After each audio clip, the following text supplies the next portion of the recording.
Cast all your anxiety on Him because He cares for you. Marami anxieties ang tao. May mga emotional anxieties, broken dreams, maraming mga broken relationships, broken wallets, mga bank account na account lang. Hindi na uubos ang pinoproblema ng tao. Nag-iiba-iba lang. But one thing is sure, there is one and the same God. Noon, ngayon, at bukas. Napakahalaga na tayo ay lagi nasa Kanya, sumisilong, sa Kanya lumalapit. Ano man ang challenges, physical, emotional, spiritual. We are anchored on the unchanging rock. At yan ang dapat lagi natin ma-appreciate, maintindihan, and to operationalize this faith in our lives. Give them all to Jesus. All anxieties, all worries and cares, and all that we need to surrender at the feet of Jesus. Sabi niya, "Come to me all of you who are tired and heavy laden, I'll give you rest." Salamat, Panginoon, dahil maaari naming ilagak sa inyong anak na si Jesus ang aming mga dalahin. Be it physical, emotional, spiritual.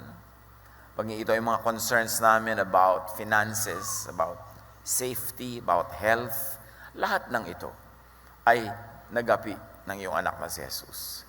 Turuan niyo kami, Panginoon, na ang aming pagtitiwala, ang aming pananalig, mag-translate into very practical and very fruitful daily activities. Kayo ang maghari sa aming puso, sa aming buhay. At ngayon hinihiling namin, bigyan niyo kami ng dagdag na karunungan at kaliwanagan. We seek you, Father. We ask you. In the name of Jesus, your Son, our Lord, our Savior, our Healer, and our Friend. Give them all to Jesus. Noong mga 1970s, may mga ganyang umuso na kanta eh. Give them all to Jesus. Those were the times when there were many nice, beautiful spiritual songs that were created by a generation of believers. Life could be full of heavy burdens and anxiety. Nag-iiba-iba lang ng kulay, ng mukha, ng tono, ng speed, pero ganun pa rin ang ending. Nakakapagpaalala, nakakapagpangamba, nakakatanggal ng ligaya, nakakapagpababa pa ng immune system. But Jesus gives rest. That's one of the main ministries of Jesus. When you say Jesus saves, He doesn't only save from the flames of hell, He saves from the hell of worry, of anxiety, of nervousness, of fear. Because Jesus is our peace and rest. The way of Jesus, and Jesus is called the way, is the way to peace and the way of peace. Matthew 11:28-30, "Come to me, all you who are weary and burdened, and I will give you rest." At hindi yata ako magsasawa na lagi i-quote because this is the most effective idea of Jesusness, that Jesus gives rest. The world gives cares and worries and anxieties. Now, how do you give your cares to Jesus? How does it happen to the point that you really get to rest and to be at peace? First of all, think of Jesus and His love, His goodness, and His kindness. Think of that. Think of the character, the intention, and the actions of Jesus. At lahat ng ginawa niya para pagalingin ang may sakit, para payapain ang mga natatakot, para pagkasunduin ang mga magkakagalit, para patahimikin ang kalooban. Ito ang pag-isipan. Marami tayong pwedeng isipin. Kung anong iniisip mo, yun ang makaka-apekto sa iyong blood pressure, yun ang makaka-apekto sa iyong kalusugan. So think of Jesus. Think of the Jesus way. John 8:12, when Jesus spoke again to the people, He said, "I am the light of the world. Whoever follows me will never walk in darkness, but will have the light of life." Now, darkness here doesn't only mean sinful living or immorality or all those kinds of dark deeds that people associate with darkness. But this is about any darkness. And Jesus says, "Follow me and you will never walk in any form of darkness. You will never walk under any concept of darkness." So think of Jesus correctly and you will not walk in the darkness of mind, in the darkness of heart and emotion. Think of Jesus constantly, and you will never walk in sadness, in worry, anxiety, fear, and despair. Kaya dapat isipin lagi si Jesus. Isipin ang mga sinasabi niya. Isipin ang kanyang mga ginawa. Palitan ang lahat ng mga isipin na negative lang naman ang effect sa ating buhay. Romans 8:38-39. For I am convinced that nothing will be able to separate us from the love of God that is in Christ Jesus our Lord. Meaning, neither death nor life, extreme na yan. Angels nor demons, the present nor the future, nor any powers, neither height nor depth, nor anything else in all creation will be able to separate us from the love of God that is in Christ Jesus our Lord. Nothing. Pag inobserve natin yan at inabsorb natin yan, sabi, nothing can separate you from the love of God through Jesus. Not a broken or a failed relationship. Not a failed business. Not failing health. Not separation of people. No germ, no virus, no disease can separate you from the love of God. Pag yun inintindi natin, isinaloob, yung pa lang, magbibigay na sa atin ng liwanag, ng lakas ng loob, at mahalaga sa tao, lakas ng loob. Kaya yung meron tayong napaka-highly developed concept of loob. Pag dumadating ang problema, may magsasabi sa iyo na very concerned, lakasan mo ang loob mo. Bakit nila sinasabi yun? Kasi pag malakas ang loob natin, nagwawagi tayo sa lahat ng mga attacks from the outside. Ganon din sa kalusugan. Marami mga nagtatao, how do you protect yourself from all of these viruses, from all of these germs? Well, you could wear a mask, you could disinfect your hands, you could stay away from many people, but really, the most powerful protection is a very, very healthy immune system. Kahit saan, sa elevator, sa escalator, whenever there are crowds and people breathe, they exhale, you inhale what they exhale. Actually, ang dami nating nahihinga ng mga kung ano-ano mikrobyo. Hindi lang tumatalab lahat kasi meron tayong panglaban na nasa loob. So pag malakas yung loob mo, hindi lang emotionally, kundi this time, physically, yung health mo, yung immune system mo, hindi ka tatablan. Pero syempre, do not tempt nature. Kahit malakas pa yung resistensya mo dyan, very healthy ka, umiwas ka pa rin, disinfect your hands, try to wear a mask when you are sick or when you are surrounded by people who might be sick, and observe hygiene. Pero ang pinakamahalaga talaga, malakas ang katawan mo. That's why people who are very advanced and evolved in their medical practice will tell you the best medicine is really good health. Na matulog kang ng mahaba, masarap, mahimbing, kasi yung tulog nagpapalakas ng resistensya mo. Kumain ka na masarap, masustansya, huwag mong pag-iisipin ng problema mo kasi hindi rin naman nasosolve. Hayaan mo siya. Mag-relax ka, kasi pag relax ka, nakapahinga ka, nakakain ka, nakatulog ka, mahimbing, tumatalino ka. Naiisip mo yung solusyon sa iyong mga problema, kasi lagi ka lang magmukmok, lagi ka lang malungkot. Ang malungkot na tao, bumababa ang kanyang immune system, madali siya magkasakit. Mahirap daw magkasakit na masaya. Liban na lang talagang kumakain ka ng mikrobyo. Pero sabi nga nila, laughter is the best medicine. There's a lot of truth in it. Yun lamang paghinga mo, yung paggalaw ng mga muscles mo sa iyong trachea, sa iyong buong bronchial system, nakakapagpalakas daw yun ng katawan. Pati ng paghinga, pati sa puso. So, sikapin mong sumaya. Kaya si Jesus sinasabi niya lagi, be at peace, rest. Hindi niya sinasabing walang problema, huwag mong solve it. Pero sabi niya, be at peace, be at rest. And we can believe in that because Jesus is in control. Sabi ng mga kasama niya sa bangka nung pinatahimik niya ang bagyo, what man is this? Even the winds and the waves obey him. Walang hindi sumusunod sa kanya. Pero sasabihin natin, bakit hindi natin pasunurin sa kanya ang mga mikrobyo? Tayo muna unang sumunod. Pag sumunod tayo, sinasabi niyang payapain mo ang loob mo, magpatawad ka, umibig ka, di ba? Pati yung kanyang mga disciples na pagod na sa pagme-minister, sabi niya, alis muna kayo dyan, pupunta tayo sa isang nakahiwalay na lugar, magpahinga kayo, kumain kayo. Yun ang pagsunod kay Jesus. Hindi lang yung pagsunod sa mga gawain ng kabanalan, pati yung paggawa rin ng mga mabuti sa iyong katawan, pagsunod din yung kay Jesus. Kaya marami mga payo sa Bible how to be healthy. Marami ngayong mga concern, how do I keep myself, protected? Sumunod ka kay Jesus. Patahimikin mo ang iyong loob, alisin mo yung mga fears and anxieties, but also do what is practical.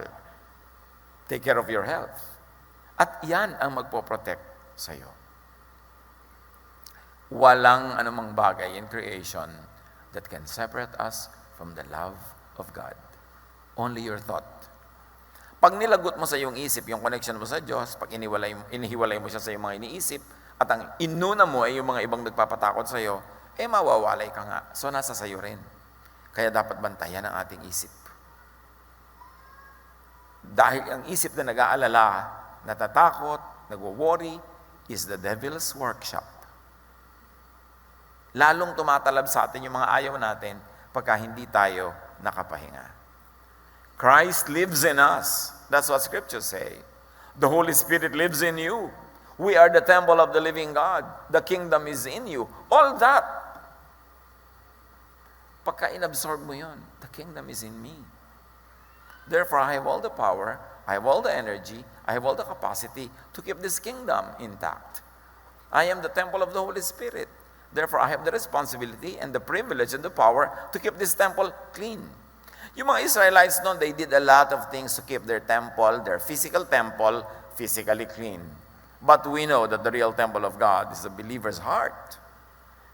And to keep that heart clean is not only to avoid physical foods, not only to avoid clinical dirt, but also to avoid things that make our minds weak and afraid and anxious. Kasi kalaban yon ng cleanliness of the temple. Ephesians 3:17-19. And I pray that you may have the power to grasp how wide, how long, and how deep is the love of Christ. Sabi niya, nawa, maunawa niyo. And to know this love that surpasses knowledge, that you may be filled to the measure of all the fullness of God. Medyo abstract yung presentation tsaka yung discussion. Pero ang sarap himayin at unawain. Sabi niya, ang dalangin ko, magagap ninyo ang lawak, ang haba, ang lalim, ang taas ng pag-ibig ng Diyos na hindi kayang maintindihan ng knowledge. So hindi nyo pwedeng gamitin ang knowledge to understand God. Hindi natin pwedeng gamitin yung knowledge para pagharian tayo ng Diyos. Ang napakahalaga talaga, pananalig. Kasi pag knowledge lang ang pinakinggan natin, and we are bombarded by negative knowledge, by scary knowledge, we are bombarded by alarming information, we are bombarded by so much news, by so much forwards and shares na puro mga negative and scary, ano mangyayaring effect niya sa buhay mo? Pero sabi niya ganun, this power is beyond knowledge. So dapat lampasan mo yung knowledge, lampasan mo yung information, at panghawakan mo ang salita ng Diyos, ang kanyang pangako, na proven na sa track record ni Jesus. This man who walked on the water, this man who raised the dead from their deathbeds and from the grave, this man who healed lepers, who cleansed those who were terribly, terribly suffering, this man who called out demons from persons that they inhabited, this is the one who loves you and me. So, alam nyo, isipin nyo lang yon, dibdibin nyo lang yon, mababaliwala nyo yung mga negative information na nakapaligid. It doesn't mean that you neglect real news, that you neglect real information, but go beyond it. Go to the source of all the solutions. Go to the power that transcends all of this, at yun ang magbibigay sa atin ng kapayapaan. Be filled with God. not with just human knowledge, although up to a point, human knowledge is very important. Especially clinical knowledge, that is important. But be filled with God, not only with human information, which actually means human limits. Kasi pagka puro informasyon lang, puro news lang, magpapanik ka, tatakot ka, at ang mga tao naman ang hilig mag-share ng nakakapanik. Ang hiling mag-share ng nakakatakot. Wala kang mababasang share na, ay, ang tita ko payapang-payapa ngayon. Walang ganon. Pero pag tita niya tumalon sa building, ano yan? Viral. Kakalat agad. Kasi pinagpepiestahan natin yung tumatakot sa atin. Kaya be, di ba, changed by the renewing of your mind. Palitan ang binibigyan ng sobrang halaga. Palitan ang binibigyan ng sobrang pansin.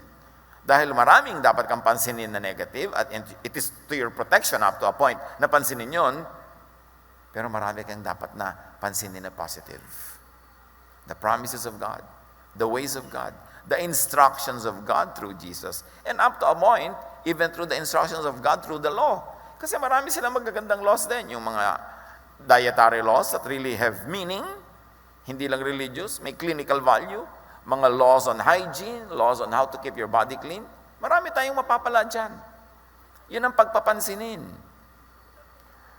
And how else do you give your cares to Jesus? How do you receive good from Jesus? Do good to people you can reach. When you become afraid, when you become anxious, you become selfish. But when you focus on God, on the love of God, and believe in God's ways, and you do good to people you can reach and affect, you actually turn on a machinery, a heavenly, godly machinery that will never stop working until it brings out its product. And that is something good for you and for the people around you.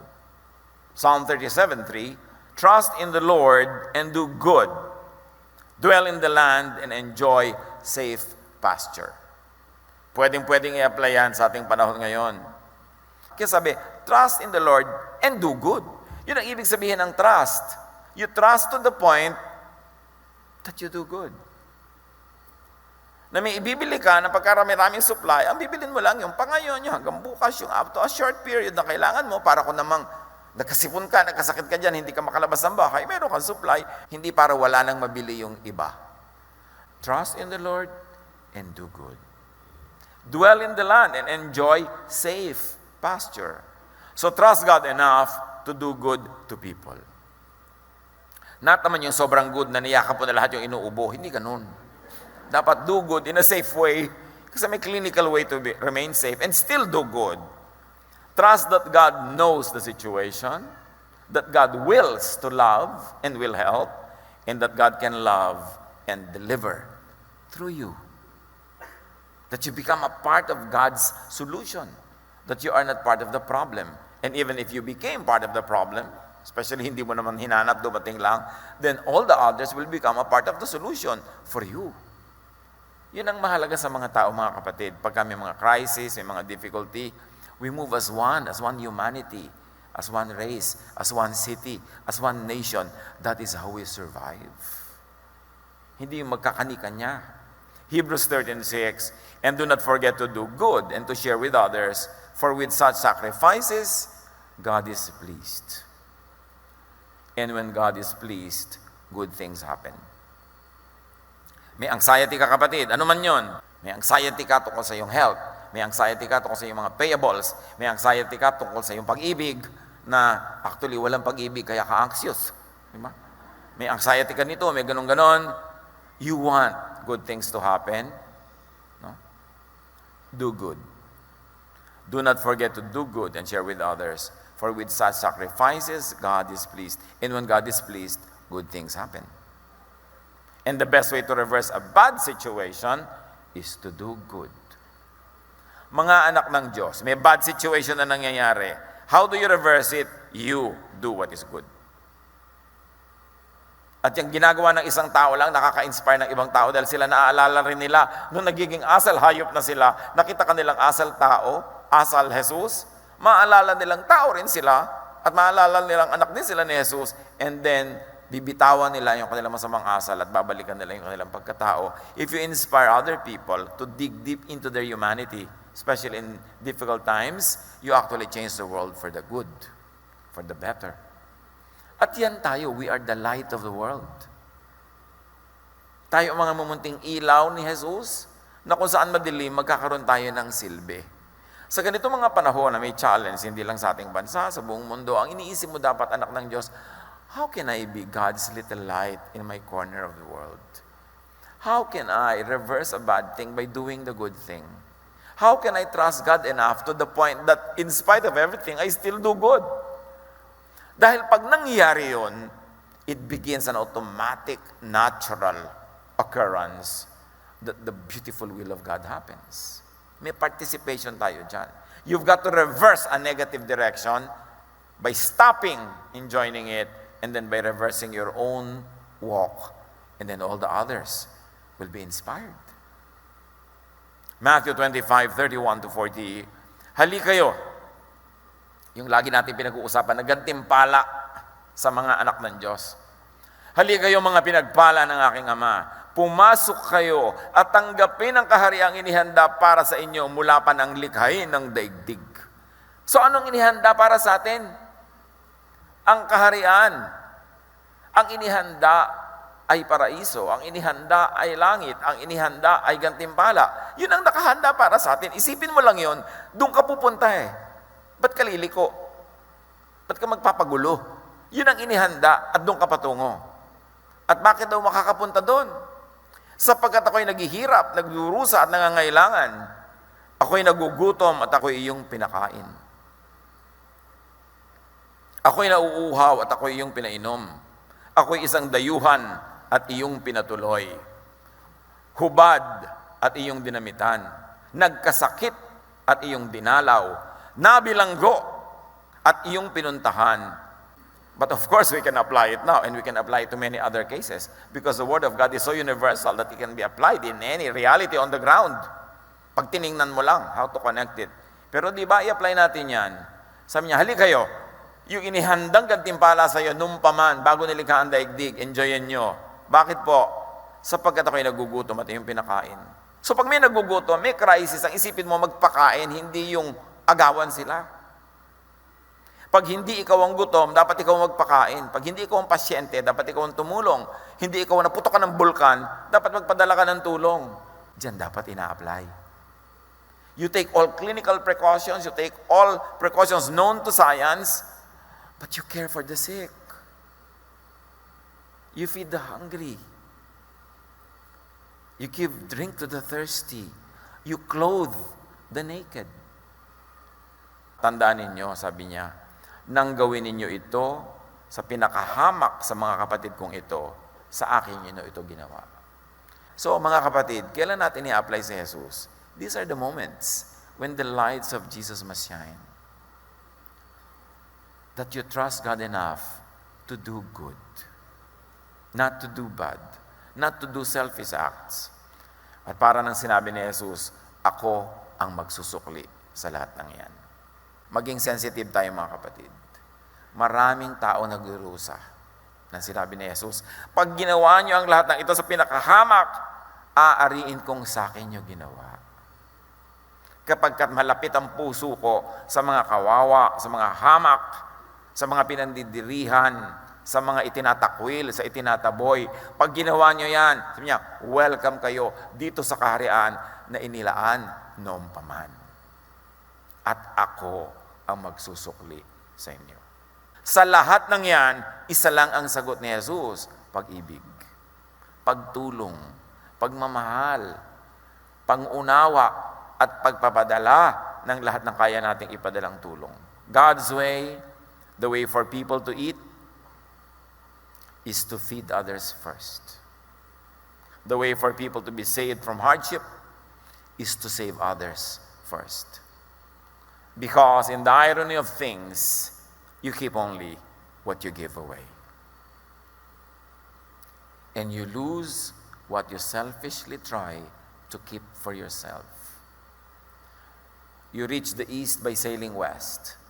The beginning is the end, the Alpha and the Omega. high and deep and wide truths ay para mga kabalintunaan. Ironic, pero totoo. Gusto mong guminhawa, magpaginhawa ka muna ng iba. Gusto mong mapagpala, maging pagpapala ka muna sa iba. Gusto mong tamasahin ang langit, ang paraiso na ibinibigay ng Diyos, lumusang ko muna sa mga pusali at mga putikan at hanguin mo ang mga nandun. Ganon ang pamamaraan ni Jesus. Matthew 7:12, so in everything, do to others what you would have them do to you, or what you would have God do to you. Anong gusto mong gawin sa iyo ng Diyos, gawin mo muna sa iba. In fact, posible na pag nag-self-reflection tayo, ang mga nangyayari sa atin nga naibunga lang ng mga ginawa natin sa iba. There's this old film in the 60s, The Sound of Music, na yung main character, parang gumaganda yata yung buhay niya, nangyayari lahat ng maganda. Sabi niya, somewhere in my youth or childhood, I must have done something good. Bumabalik at bumabalik at bumabalik. So kung anong gusto mong bumalik sa iyo bukas, yun ang pawalan mo ngayon. Trust God and do good. And then do what you could for yourself. Hindi naman ibig sabihin, wala ka nang gagawin para sa iyong sarili. Galatians 6:5, each one should carry their own load. Hindi mo na kailangan laging paalalahanan, maglinis ka ng kamay mo, maghugas ka dyan, magmask ka kung ikaw ay inuubo o kung maraming inuubo sa paligid mo. Hindi na kailangan. Bantayan natin ating mga sarili. We should watch ourselves and be responsible. Luke 4:40, people with all kinds of diseases were brought to Jesus. He put his hands on each one of them and healed them. Hindi itinaboy ni Jesus sa mga nangangailangan. Ni isa wala siyang tinaboy. So ang mga anak ng Diyos, in our capacity as much as we could, hindi tayo dapat magtaboy. But because we are not Jesus, we should observe all physical, clinical precautions. Siya lang dapat ang humahawak ng mga ketong na hindi siya nahahawa. Si Jesus kasi yun eh. Tayo, we do what is good. We do what is natural. We do what is scientific. 1 Peter 5:7, cast all your anxiety on Him because He cares for you. Panginoon, ituro niyo sa amin kung anong relation ng mga issues na ito sa iba pang spiritual and emotional issues of our lives so that we will be an agent of blessing. We will be a light of the world. Pagbulay-bulayan ang kahulugan nito at paano i-apply sa ating daily life, and let the peace of God keep you and remain in your hearts. Be with the Lord in silent reflection.